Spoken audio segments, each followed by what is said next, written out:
You're probably familiar with the joke of the chicken and the pig that were talking in the barnyard, and the chicken turns to the pig and says, I'm thinking about opening a restaurant. Maybe you can come in with me. A little cafe, mostly breakfast, maybe a little lunch. And I was thinking of calling it Bacon and Eggs. And the pig looks at the chicken and says, I don't think I want to get in with that with you. I'm going to be fully committed. You're only going to be involved.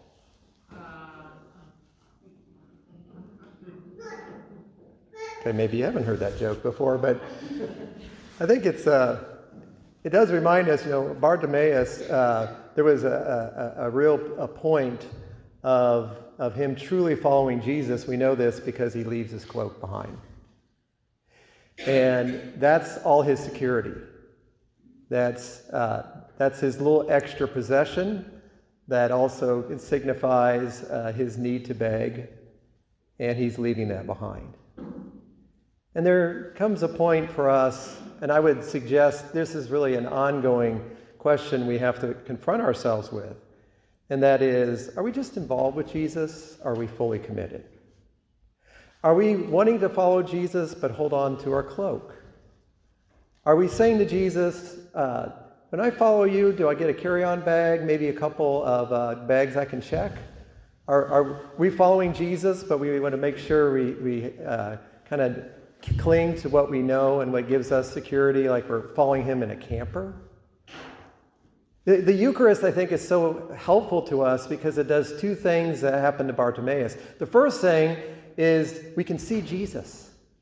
He's really present to us. We can see and touch and consume him and feel not only his presence, but that the fact that his love is real. And once we see that, we want to follow that, and that's why the amen at communion is a commitment amen. That I do want to follow you fully. That there's almost like these expressions of micro-faith, if you will, little micro-commitments, because this is an ongoing thing we need to do.